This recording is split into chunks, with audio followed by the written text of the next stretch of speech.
The Matebook X Pro is and still remains the best laptop for Hackintosh.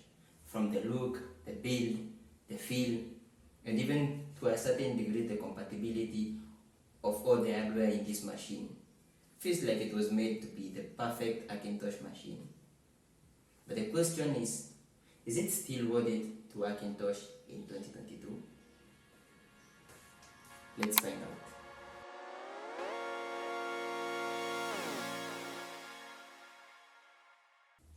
This model of the Matebook X Pro that I have currently used for almost 2 years now is the Matebook X Pro 2018 model that came out in 2018. I must say that it has aged very well. Few scratches, few dents, still excellent hardware support and everything. There have been a few iterations of the same machine, the same design, and over the years they have made quite a leap in the development of this laptop to make it look and feel exactly like the right MacBook, but running Windows.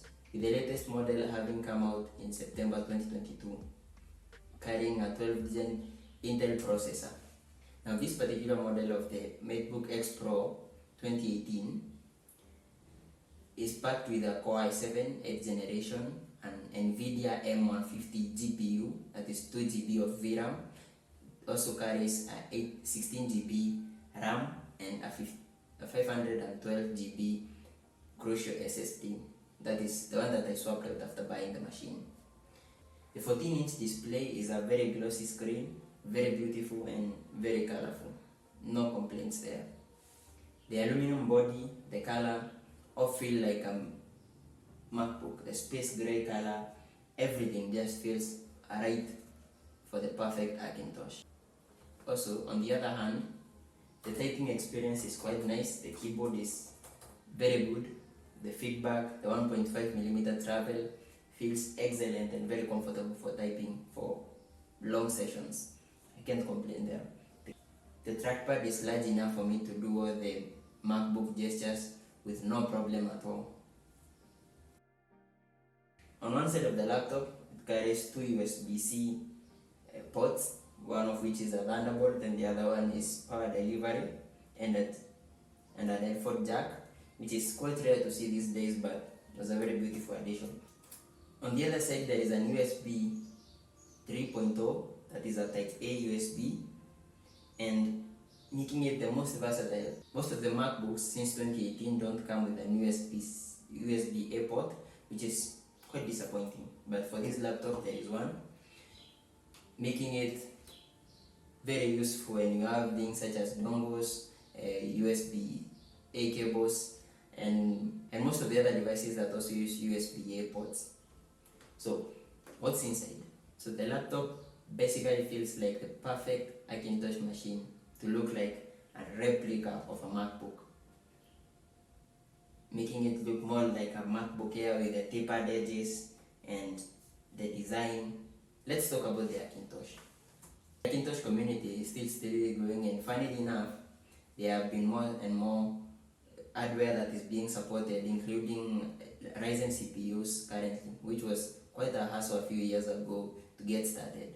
But with the current developments in the open core society, in the open core bootloader society, there has been a lot of spontaneous growth, and with this, people have been able to build all kinds of machines. The Matebook X Pro has not also been left behind, with the 2018, the 2019, 2020 and 2021 models still being supported fully by the Hackintosh community, boasting the beautiful looks for their Hackintosh machines. Personally, I bought this machine specifically for that reason, to just get the perfect Hackintosh for myself, as I was getting into coding and I wanted to learn how to code on a MacBook, how to get started, how to set up and all that. But let's be honest, there is no such thing as the perfect Hackintosh. These things are just prone to so many problems. 1 minute it's okay, after one update it's down. So we could say that it's always one update away from breaking, and the hassle of creating a new year file, updating the KX files and all that comes with its own problems. However, regardless of all these problems, I must say that buying this machine for an Hackintosh was the most informed and the most well-researched decisions that I have ever made. Since I bought this laptop, there have been a few crashes, there have been a few incidences where I have lost continuity, because basically the community that makes EFI folders and development for supporting this machine is constantly updated with a community that always has a solution for every problem, making it the perfect machine. So you might ask, why then is it that if it's fully supported and everything works the right way, why is it that I am giving up on this Hackintosh project? Basically, this narrows down to a few reasons, and after using this machine for quite some time now, there have been a few problems that I have encountered.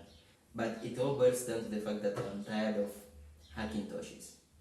The constant failures, the problems, all the work that goes into making one have all just become a nuisance. So, some of the top reasons include: one, with the recent switch by Apple to Apple Silicon and ditching the Intel processors has made the support of the current hardwares in these machines time limited, as in a few years Apple will move fully to Apple Silicon and the support for these machines will no longer be as constant as it was. The second reason also comes down from the fact that Apple Silicon now offers a better edge, a better advantage compared to these Intel processors. So all the laptops that were made with Intel chips are foreign in price, and instead of making an Hackintosh, it's more economical for you just to go out and buy an Intel MacBook, which is way cheaper. The third reason is, of course, making and maintaining an Hackintosh project is time consuming, with the constant breaking, the constant updates, and all the problems that are involved in creating the perfect machine. And there is no such thing as a perfect machine. It will always have a problem one after the other. One thing will not work, the next thing will not work. So without that problem, it's more easy to just go for a MacBook, which is cheaper. The other and the final reason is, of course, most of the key players in making Hackintosh machines have all ditched their projects. People like Prof. Zay, who have supported the Matebook X Pro with constant updates and tweaks, have given up on the projects. That is, they no longer offer the EFIs, they no longer offer the modifications that they made available for people to use. So somebody like me who has no time to go down and make their own configurations will have a tough time configuring their own hardware to fit. So given those challenges, it boils down to the fact that I don't have enough time, and it's more cheaper for me to go for a MacBook, a real MacBook, an Intel MacBook that is cheaper now. So the next thing that you would like to ask me, of course, would be, should you try out making an Hackintosh? And the most definite answer from me would be yes. If you're looking to learn, to create it as an hobby, to consume your time with something that is worthwhile, then yes. Making a MacBook has been one of the most joyous things that I have done. In the endeavor to make the perfect machine, the perfect Hackintosh, you will be exposed to very many people who have the know-how, who will explain to you how these things go, and you get to learn. But on a professional level, if you're looking for a MacBook and you want to try out the Hackintosh community and to make the perfect Hackintosh, there is no such thing as a perfect Hackintosh. And you are always just a few steps from either your device dying, you losing access to your documents, losing your files, the machine breaking at a very crucial moment, losing support for some software. So if you're looking to have it in a professional setting, this is not the option for you. You can just go for a cheap Intel MacBook, those that have dropped down in price, or if you have some money, you can go for the M1 MacBook Air, which is the perfect machine. It's fast, it's same body form factor, it's also cheap, and you'll get a very long period of support for your MacBook.